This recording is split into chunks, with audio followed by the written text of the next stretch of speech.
Hello दोस्तों, स्वागत है आपका हमारे यूट्यूब चैनल में।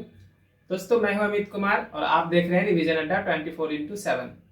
दोस्तों, आज के इस क्लास में जो है बीपीएससी एईडीओ का जो वैकेंसी चल रहा है उसका एग्जाम डेट आ चुका है और वो एग्जाम 10 जनवरी से लेकर के 16 जनवरी के बीच में होना है। तो आज है 14 दिसंबर और 14 दिसंबर से लेकर के 10 जनवरी मोटा मोटी जो है हमारे पास 20 से 25 दिनों का समय बचता है।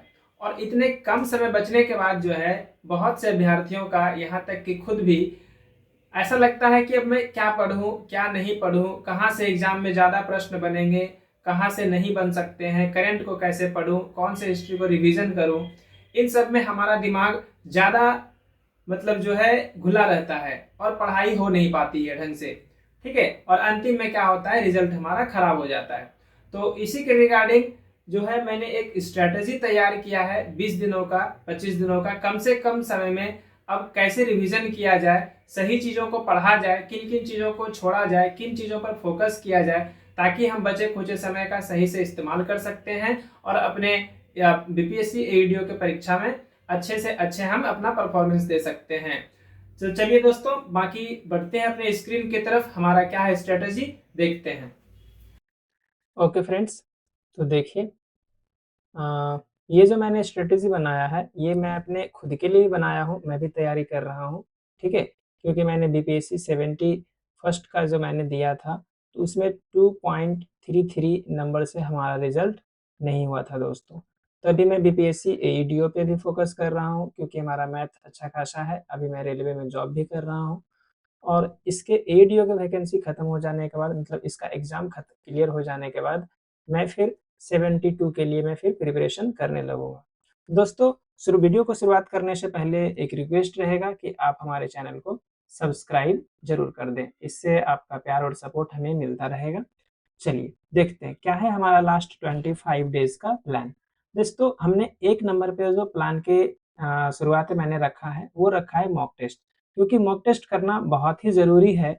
मॉक टेस्ट के सहारे ही हम किसी एग्जाम को क्रैक करते हैं, सफलता की ओर लेके बढ़ते हैं। तो मॉक टेस्ट एईडीओ का कहाँ से करना है और कैसे करना है उसके लिए आप समझिएगा। आपको 3 प्लेटफॉर्म मिलेगा हमारे इस वीडियो में। तो एक एक प्लेटफॉर्म है आपका टेक्स्ट बुक का, जो कि ऑनलाइन एप्लीकेशन है। सभी लोग इस टेक्स्ट बुक एप्लीकेशन को इंस्टॉल किए ही होंगे और विभिन्न तरह के एग्जाम्स के mock test, previous year paper, सभी तरह के आप लोग जो है इसके मॉक टेस्ट देते होंगे टेक्स्ट बुक पर। तो टेक्स्ट बुक पर एईडीओ को लेकर के जो है कितने टेस्ट है मौजूद हैं वो आप देखिए। तो टेक्स्ट बुक को लेकर के टोटल 30 जो है मॉक टेस्ट हैं, फुल टेस्ट है। वो भी क्या है, फुल टेस्ट की मैं बात कर रहा हूँ दोस्तों, फुल टेस्ट की मैं बात कर रहा हूँ। ठीक है, फुल टेस्ट की मैं बात कर रहा हूँ। तो इंग्लिश और हिंदी जो कि लैंग्वेज पेपर होता है वो टेक्स्ट बुक में 10 दे रखे हैं और 10 जीके जीएस के हैं और 10 जो है मैथमेटिक्स और रीजनिंग के पेपर हैं। यानी 30 जो है आपको टेक्स्ट बुक से मिल जाएंगे, 30 आपको टेक्स्ट बुक से मिल जाएंगे। फिर आप इसको ऑफलाइन के लिए आप प्रैक्टिस कर सकते हैं, क्योंकि हमारा एग्जाम भी ऑफलाइन होना है। तो ऑफलाइन आप प्लेटफॉर्म पब्लिकेशन का जो वॉल्यूम 1 का बुक अभी आया है एईडीओ टेस्ट सीरीज, उसमें टोटल 45 टेस्ट हैं, टोटल 45 टेस्ट हैं। और इस 45 टेस्ट में से जो लैंग्वेज पेपर हैं उसके लिए 15 टेस्ट उनमें मिल रहे हैं और रीजनिंग के लिए आपको 15 टेस्ट मिल रहे हैं और जीके जीएस के लिए जो है आपको 15 टेस्ट मिल रहे हैं। यानी यहाँ भी आपको 15 मिल जा रहे हैं। और उसके जब आप इतना कर लेते हैं, ठीक है, ये आपका पॉकेट बजट के अनुसार ही है। और एक तीसरा है जिसमें आपको थोड़े से खर्च करने पड़ेंगे, वो है एडुटेरिया के द्वारा ऑनलाइन कराया जा रहा है अभी एडीओ का टेस्ट सीरीज। और इसके लिए आपको 399 लग रहे हैं। आपको ये टेस्ट सीरीज खरीदना पड़ेगा उनके एप्लीकेशन से जाकर के। और वो क्या क्या दे रहे हैं समझिएगा। लैंग्वेज पेपर है जिसमें हिंदी और इंग्लिश का टोटल फुल टेस्ट है, वो 3 टेस्ट है। और फिर जीके जीएस का आपको टोटल 6 टेस्ट मिल रहे हैं और मैथ और रीजनिंग के लिए टोटल 6 टेस्ट मिल रहे हैं। दोस्तों, अगर आप इन तीनों के टेस्ट सीरीज को आप कंप्लीट कर लेते हैं तो ये मोर देन इनफ है एईडीओ के टेस्ट प्रैक्टिस के लिए। देखिए आपको कितना हो जा रहा है। लैंग्वेज पेपर टोटल जो है आपको 28 मिल जा रहा है, जीके जीएस के लिए आपको टोटल 31 पेपर मिल जा रहा है और मैथ्स और रीजनिंग के भी टोटल 31 टेस्ट सीरीज मिल जा रहे हैं। और ये टोटल के टोटल क्या है दोस्तों, फुल लेंथ टेस्ट है, फुल टेस्ट है। क्या है, फुल टेस्ट आपके 3 पेपर में हमारा एग्जाम होना है, सभी 100 क्वेश्चंस के होंगे, 100 मार्क्स के होंगे, ठीक है। बस सिर्फ लैंग्वेज पेपर जो होगा हमारा वो होगा 30 इंग्लिश होगा और 70 आपके हिंदी होंगे। ये आपको पता होना चाहिए दोस्तों। और सभी में आपका 1/3 जो है नेगेटिव भी है, तो इसको भी ध्यान में रखना है। मॉक टेस्ट की मैंने बात कर ली। अब हम चलते हैं सबसे इंपॉर्टेंट पार्ट रिवीजन के ऊपर, ठीक है। किसके ऊपर चलते हैं? रिवीजन। और लास्ट में हम बात करेंगे करंट अफेयर्स के ऊपर। तो सबसे पहले रिवीजन में जो हमारे पास सब्जेक्ट है, हिस्ट्री है, पॉलिटी है, ज्योग्राफी है और उसके बाद फिर इकोनॉमिक्स है, समझे। हिस्ट्री, पॉलिटी, ज्योग्राफी, इकोनॉमिक्स और लास्ट में मैंने करंट अफेयर्स को रखा है। अभी हमें इन मेजर सब्जेक्ट्स पे ही ध्यान देने हैं क्योंकि हमारे पास समय कम बचा होता है दोस्तों, तो मुझे लगता है क्या पढ़ें और क्या नहीं पढ़ें, तो आपको इस वीडियो से पता चल जाएगा। देखिए, तो सबसे पहला जो हम बात करने वाले हैं यहाँ पे देखिएगा, एंशिएंट हिस्ट्री के रिगार्डिंग है। और एंशिएंट हिस्ट्री में आप अगर फोकस किया होगा अपनी तैयारी के दौरान, तो एंशिएंट हिस्ट्री में ज्यादातर बिहार हिस्ट्री से ही क्वेश्चन पूछे जाते हैं। और एंशिएंट हिस्ट्री बिहार से, हमारा बिहार का ऐतिहासिक जो प्राचीन इतिहास बहुत ही अच्छा रहा है दोस्तों। मैं एक तरह से हम कह सकते हैं, अगर सिंगल शब्दों में कहें, कि हमारे इंडियन हिस्ट्री का 50 से 60% जो होता है ना, 50 से 60% कंटेंट जो हमारा एंशिएंट हिस्ट्री का है वो बिहार के ही प्राचीन इतिहास पर टिका हुआ है। जैसे देखिए, सबसे पहले ना महाजनपदों का उदय को पढ़ लीजिएगा, कहाँ किसकी राजधानी है, कौन कहाँ से राजा हुए थे। और उसके बाद दूसरा मगध साम्राज्य और उसका उत्कर्ष पढ़ लीजिएगा। फिर उसके बाद मौर्य साम्राज्य को पढ़िए, गुप्त साम्राज्य को पढ़िए, मौर्योत्तर काल को पढ़िए, गुप्तोत्तर काल को पढ़िए और बौद्ध धर्म और जैन धर्म को पढ़िए। अगर आप इतना एंशिएंट हिस्ट्री से कर लेते हैं, रिवीजन के तौर पे मैं बता रहा हूँ, ये पूरा सिलेबस नहीं है, मैं रिवीजन के ऊपर मैं कह रहा हूँ कि लास्ट में आपको फोकस कैसे करना है, ठीक है। और उसके बाद मिडिवल हिस्ट्री के ऊपर आते हैं, तो दो ही मेजर टॉपिक है, एक है आपका दिल्ली सल्तनत और एक है आपका मुगल साम्राज्य। एक है दिल्ली सल्तनत और एक है आपका मुगल साम्राज्य। इस दोनों ही टॉपिक को आप इसको कवर कर लीजिए, आपका मिडिवल हिस्ट्री हो जाएगा। उसके बाद मॉडर्न हिस्ट्री ऑफ इंडिया और बिहार, ठीक है।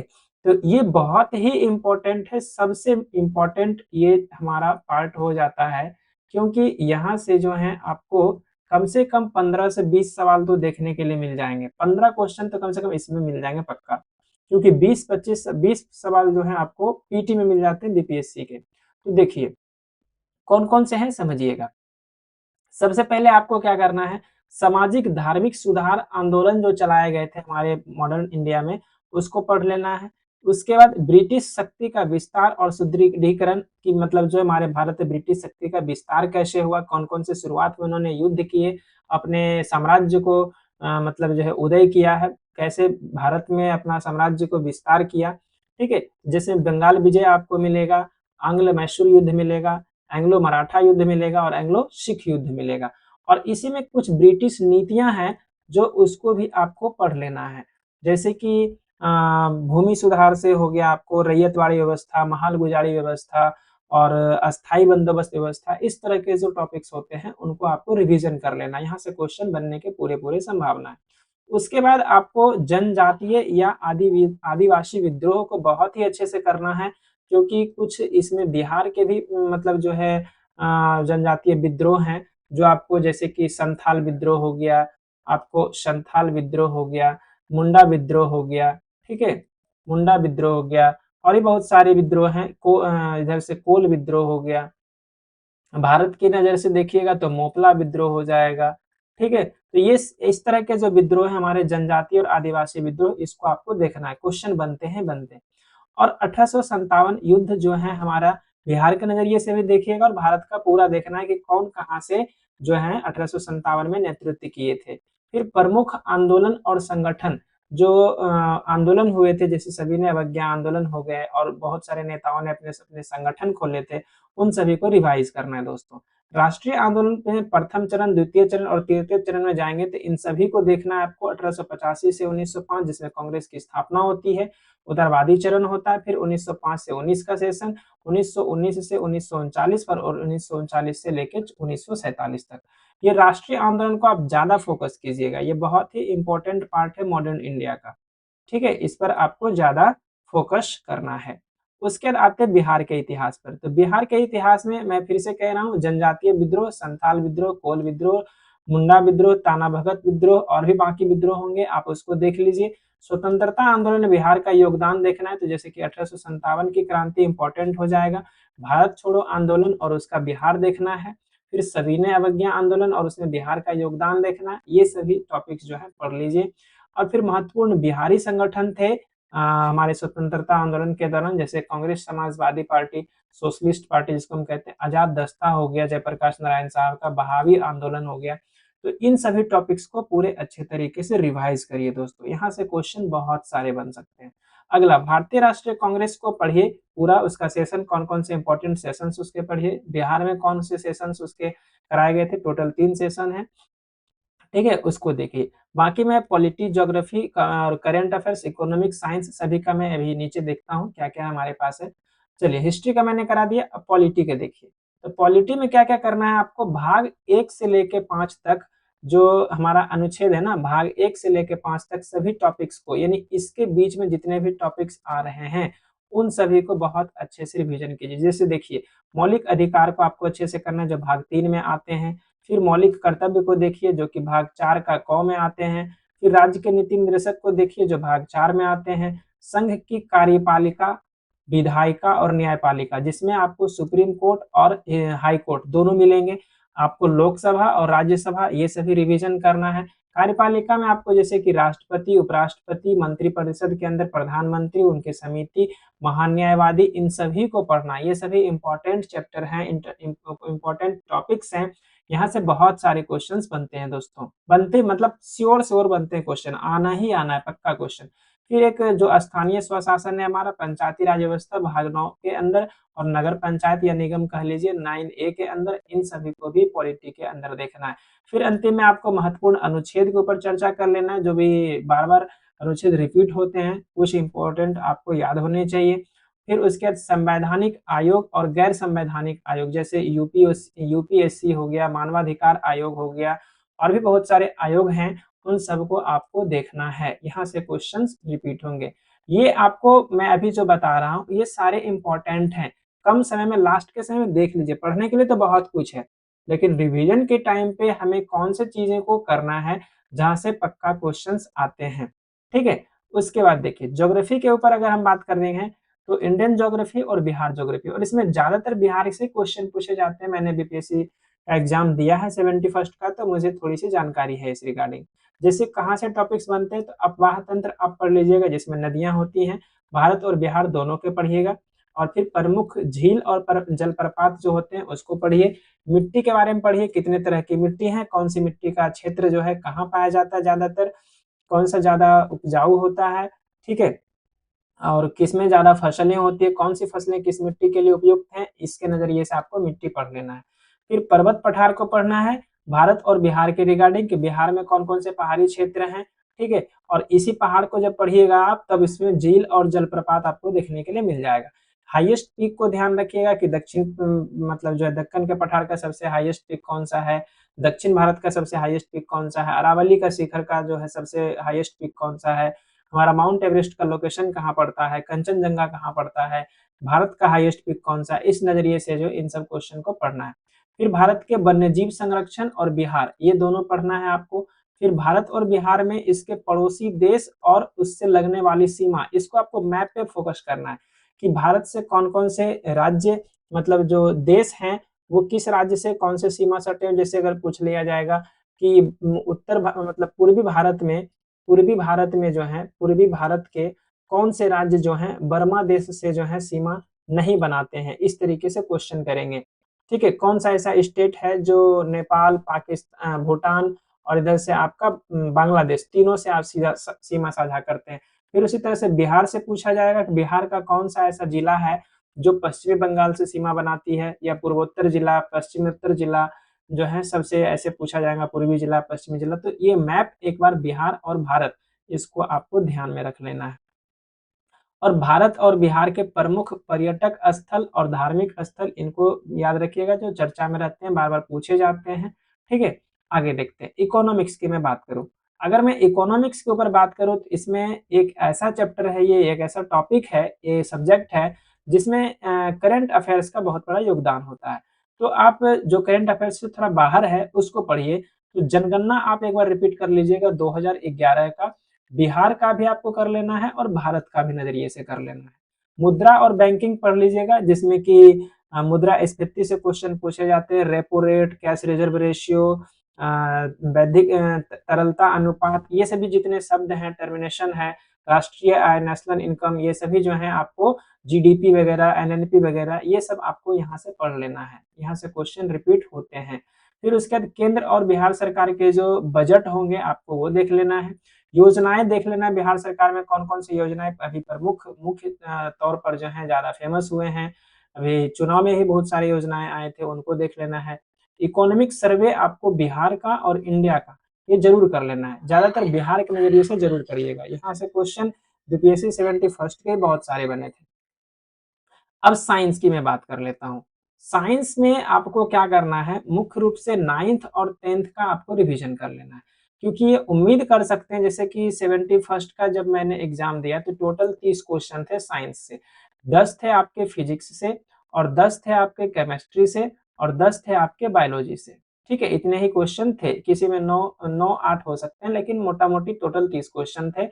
तो इस बार मान सकते हैं कि जो एईडीओ का जो एग्जाम होना है, तो इसमें भी आपको 20 क्वेश्चंस आपको मिनिमम कम से कम देखने को जरूर मिल सकता है साइंस से। ठीक है, तो फिजिक्स में जो आपका 9th और 10th में दोनों को कंबाइन करके बता रहा हूँ कि बल तथा गति के नियम को फोकस करिए, प्रकाश का परावर्तन अपवर्तन को फोकस करिए, मानव नेत्र को जरूर पढ़िए, विद्युत धारा एवं इसके चुंबकीय और उष्मीय प्रभाव इसको जरूर पढ़िए। ये मेजर टॉपिक से क्वेश्चंस बनने ही बनने हैं। अब जब केमिस्ट्री की बात करते हैं तो केमिस्ट्री में आपको धातु अधातु पढ़ लेना है, और उसके अयस्क कौन किसका अयस्क है ये सही पढ़ लीजिए। आवर्त सारणी को बहुत अच्छे से पढ़िए।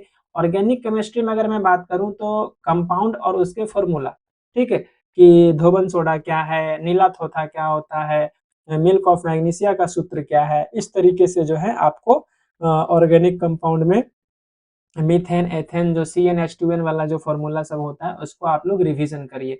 एटॉमिक स्ट्रक्चर को जरूर पढ़िए कि परमाणु द्रव्यमान संख्या, ये सभी जो क्वेश्चंस कैसे थोड़ा डीपली में बन सकते हैं, उन सब के ऊपर ध्यान आपको देना चाहिए। ठीक है, किसके परमाणु क्रमांक कितने हैं, हम लोग द्रव्यमान कैसे निकालते हैं, उस तरीके से। फिर आता है एक बायोलॉजी चैप्टर में। बायोलॉजी चैप्टर थोड़ा सा टफ होता है बहुत लोगों के लिए, कुछ लोगों के लिए आसान भी होता है, लेकिन इन कम से कम एग्जाम में जाने से पहले इस चैप्टर को जरूर देखें। जैसे कोशिका पढ़ लेना है, उत्तक पढ़ लेना है, और वो भी पादप और जंतु, ये दोनों पढ़ना है आपको। पादप और जंतु के कोशिका और उत्तक ये दोनों पढ़ने। अनुवांशिकी चैप्टर को रिवीजन कीजिए, रक्त को पढ़िए, पाचन तंत्र और उत्सर्जन तंत्र ये सभी जो है आपको देखना है। एंजाइम्स को पढ़ लेना है, प्रोटीन्स को पढ़ लेना है। फिर उसके स्वास्थ्य और रोग जो कि जीवाणु और विषाणु से होता है, इसको भी देख लीजिए कौन से रोग किस जीवाणु और विषाणु से होता है। और विटामिन को भी पढ़िए, कौन से विटामिन की कमी से कौन से रोग होते हैं, इस नजरिए से पढ़िए। ठीक है, कौन से विटामिन किस स्रोत उसके जो होते हैं, किस में ज्यादा विटामिन पाया जाता है, कौन सा विटामिन पाया जाता है, इन सबको पढ़िए आप। उसके बाद अब सबसे लास्ट में बात करता हूँ करेंट अफेयर्स का। जो मेन सब्जेक्ट था, मेजर सब्जेक्ट, मैंने उनको बता दिया। अब आपको यहाँ से करंट अफेयर्स के बारे में सोचना है। तो करंट अफेयर्स देखिए एक ऐसा टॉपिक हो जाता है कि एग्जाम के मूड के ऊपर डिपेंड करता है, लेकिन जो बीपीएससी का जो पैटर्न रहा है, बीपीएससी का जो पैटर्न रहा है 71st में, आप कह सकते हैं कि 35 क्वेश्चन प्लस प्लस था देखने के लिए मिला था। तो आप एईडीओ में भी आप ये उम्मीद कर सकते हैं कि कम से कम 15 से 20 क्वेश्चंस आपको जो है करंट अफेयर्स को देखने के लिए मिल सकता है।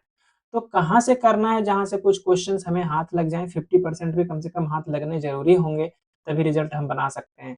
तो देखिए मैं जो जो टॉपिक बता रहा हूँ उनको एक बार जरूर आप रिवाइज करिएगा, बाकी आपकी जो इच्छा है पढ़ने की पढ़िएगा, लेकिन एग्जाम हॉल में जाने से पहले इन सबको जरूर पढ़िए। जैसे देखिए संयुक्त सैन्य अभ्यास को पढ़िए, जो भारत में हुआ हो, जो भारत में हुआ उसको मुख्य रूप से करना है, याद कर लेना, एकदम उसको रट्टा कर लेना जो भारत में हुआ। ठीक है, अंतरराष्ट्रीय संस्थान और संगठन समझे, जैसे कि यूनेस्को हो गया, यूनाइटेड नेशंस का, और भी बहुत सारी संस्था हैं। उन सब की स्थापना कब हुई थी, मुख्यालय कहाँ है, और उनके वर्तमान में अध्यक्ष कौन है, इतना नजरिए से देख लेना है।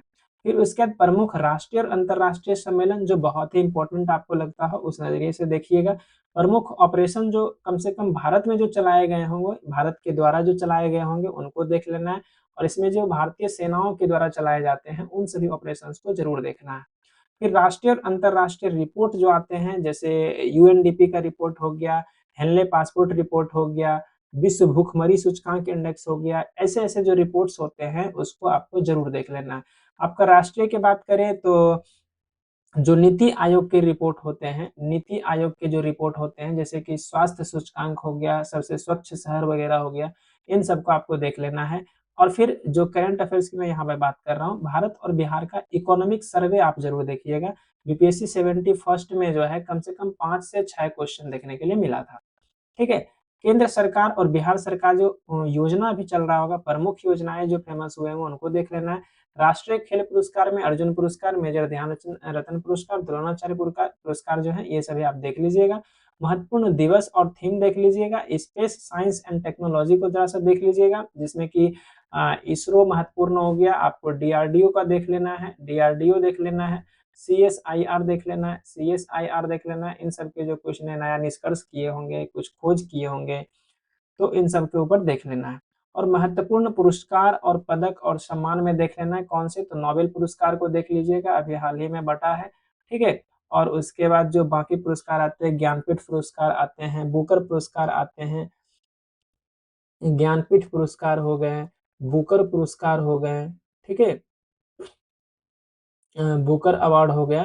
ठीक है, ये सबको जो है आपको जरूर देख लेना है। तो ये थी हमारी स्ट्रैटेजी। ठीक है दोस्तों, कैसा लगा आप मुझे कमेंट में जरूर बताइएगा। और मैं एक रिक्वेस्ट करूंगा एज ए स्टूडेंट भी, एज ए फ्रेंड भी, क्योंकि मैं खुद एक बीपीएससी का स्टूडेंट फिलहाल में हूँ। मैं भी अपनी तैयारी खुद से करता हूँ। ठीक है, सेल्फ स्टडी ही मैं कर रहा हूँ। तो इतना मैं आपको आशा दे सकता हूँ, उम्मीद दे सकता हूँ कि आप एग्जाम हॉल में जाने से पहले अभी जो मैंने आपके सामने डिस्कस किया है, मैं भी इतना ही फॉलो करूंगा, क्योंकि हमारे पास भी अब ज्यादा समय नहीं है, क्योंकि मैं खुद एक जॉब होल्डर हूँ। समय मुझे कब मिलता है, मुझे इतना ही रिवीजन कर। बस मिलते हैं अगले क्लास में फिर। देखते हैं मैं अभी क्या तैयारी कर सकता हूँ। और आप मुझे सब्सक्राइब जरूर कीजिएगा, अपना सपोर्ट जरूर बनाए रखिएगा। मिलते हैं अगले वीडियो में, तब तक सभी को हार्दिक शुभकामनाएं। पढ़ते रहिए एकदम बिंदास और एग्जाम में जाइए बढ़िया परफॉर्मेंस कीजिए। Thank you.